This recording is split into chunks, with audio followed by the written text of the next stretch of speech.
Integration के questions हम कर रहे हैं, जिसमें आपके पास क्वेश्चन नंबर है 6। क्वेश्चन नंबर 6 में आपको दिया गया है a-2x power 3/2 into dx।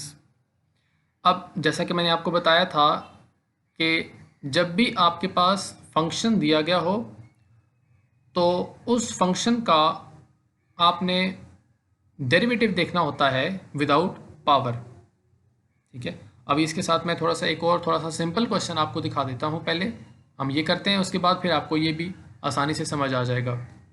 Question अगर इसमें पावर ना दी गई हो, जैसे यहाँ पे पावर दी 3/2 दी गई है, अगर ये पावर ना दी गई हो, पावर 1 हो, फिर हम क्या करते हैं, बिल्कुल सेम कि अगर आपके पास पावर ना दी गई हो तो इंटीग्रेशन a के ऊपर अलहदा अप्लाई करनी है और 2x के ऊपर इंटीग्रेशन हमने अलहदा अप्लाई करनी है।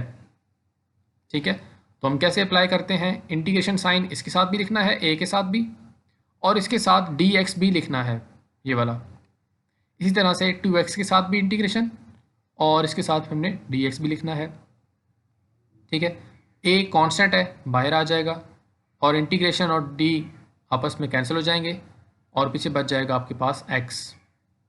ठीक है, सो ये इसका आंसर आ गया। अब माइनस साइन वैसे का वैसे चलना आना है और 2 कांस्टेंट है, बाहर आ जाएगा, x और साथ में दिया गया है dx। अब x का डेरिवेटिव क्या होता है, dx, जो कि साथ दिया गया है। ठीक है, तो अगर फंक्शन और उसका डेरिवेटिव साथ साथ दिए गए हों मल्टीप्लाई में, तो हम क्या करते हैं, फंक्शन की पावर 1, यानी जो भी फंक्शन की पावर है उसमें +1 करते हैं। ठीक है, सो फंक्शन की पावर यहाँ पे 1 है, तो ये बन जाएगा 1 + 1 डिवाइडेड बाई 1 + 1। ठीक है, सो इसको 1 + 1 2 हो जाएगा, ये 2 से कैंसिल हो जाएगा और आपके पास ये आंसर आ जाएगा। ठीक है, ये तब आपने अप्लाई करना है इंटीग्रेशन दोनों के ऊपर जब आपके पास पावर 1 दी गई हो, सिंपल 1। ठीक है, अगर आपके पास पावर 1 के अलावा कोई और पावर दी गई हो, जैसे यहाँ पे 3/2 या 2 या 3 या कोई भी पावर यहाँ पे, अगर जैसे यहाँ पे पावर दी गई है, तो इसी तरह से अगर कोई भी पावर दी गई हो तो उस केस में आप क्या करते हैं कि ऐसे केस में हम ये फंक्शन विद इन फंक्शन आ जाता है। ठीक है, सो आपने क्या करना है कि इस पावर के बगैर आपने देखना है कि इसका डेरिवेटिव क्या है। a-2x, a कांस्टेंट है, इसका 0 हो जाएगा और -2x का डेरिवेटिव क्या बन जाएगा, -2dx। 2 कांस्टेंट बाहर आ जाएगा और x का डेरिवेटिव dx। ठीक है, -2dx इसका डेरिवेटिव है। अब यहाँ पर क्या दिया गया है, यहाँ पे तो सिर्फ dx दिया गया है, यानी फंक्शन और उसके साथ डेरिवेटिव कंप्लीट नहीं है। कंप्लीट करने के लिए यहाँ पे क्या होना चाहिए, -2 होना चाहिए, जैसा कि यहाँ पे अभी हमने देखा। ठीक है, तो -2 हम क्या करेंगे, खुद से मल्टीप्लाई करवाएंगे। जब आप -2 से मल्टीप्लाई करवा रहे हैं तो इसका मतलब आपने फिर -2 के साथ डिवाइड भी करवाना है।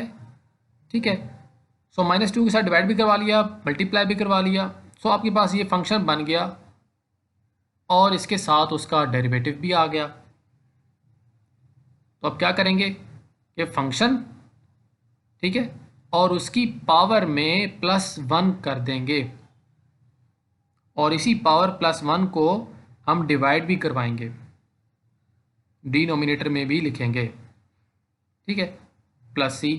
अब इसको हम सॉल्व करेंगे, ये बन जाएगा 5/2 with the help of LCM. ठीक है, ये भी पावर 5/2 बन जाएगी और इसको ये क्योंकि डिवाइड के डिवाइड में आ रहा है 2, तो ये ऊपर जाकर मल्टीप्लाई में चला जाएगा, 2/5 बन जाएगा। ठीक है, और ये 2 से कैंसिल होकर -1/5 इंटू a-2x पावर 5/2 + c, ये आपके पास आंसर आ जाता है। ठीक है, तो आपने याद रखना है कि फंक्शन और उसके साथ आपने उसका डेरिवेटिव बनाना है। ठीक है, और उसके जो फंक्शन दिया गया हो उसको डेरिवेटिव बनाते वक्त आपने पावर के बगैर उसका डेरिवेटिव बनाना है। ठीक है, अब आ जाते हैं ये क्वेश्चन नंबर 8 के ऊपर। क्वेश्चन नंबर 8 में बताया गया है integration of ln x dot 1/x dx। ठीक है, अब आपके पास इस क्वेश्चन में 1/x क्या है? Derivative of ln x। ठीक है, आपको पता है, आपने डेरिवेटिव किए, डेरिवेटिव में रूल्स आपने पढ़ा था कि अगर हम नेचुरल लॉग x का डेरिवेटिव ले लें तो वो क्या होता है 1/x, और फिर उस फंक्शन, ये जो यानी कि वेरिएबल है, उसका डेरिवेटिव दोबारा लिया जाता है। ठीक है, तो dx आ जाता है। सो ln x का डेरिवेटिव होता है 1/x dx। ठीक है, अब यहाँ पर दिया गया है 1/x dx, यानी कि इस फंक्शन ln x, ये एक फंक्शन है और उसके साथ ही उसका डेरिवेटिव भी दिया गया है। तो हम क्या करते हैं, पावर रूल, जैसा कि ln x की पावर 1+1, और वही 1+1 हम डिवाइड भी करवाते हैं, तो ये बन जाएगा ln x power 2 divided by 2 plus c। Question number 9, यहाँ पे ln x को हमने डिवाइड में लिखा हुआ है 1 डिवाइडेड बाय ln x, और साथ उसका डेरिवेटिव है। हाँ जी, और आप क्या करते हैं कि आपके पास फंक्शन नीचे डिनोमिनेटर में दिया गया है और उसका डेरिवेटिव ऊपर न्यूमरेटर में दिया गया है। ठीक है, ये एक्चुअली उसका डेरिवेटिव ही है। ठीक है, ln x का डेरिवेटिव है जो कि न्यूमरेटर में दिया गया है और डिनोमिनेटर में ln x दिया गया है। ठीक है, इसको आप इस तरह से भी लिख सकते हैं, फंक्शन नीचे, उसके ऊपर उसका डेरिवेटिव।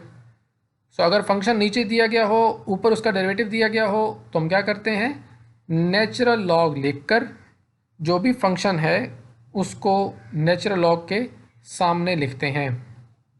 सो यहाँ पे फंक्शन आपके पास ln x है, सो ये बन जाएगा ln natural log into natural log of x plus c।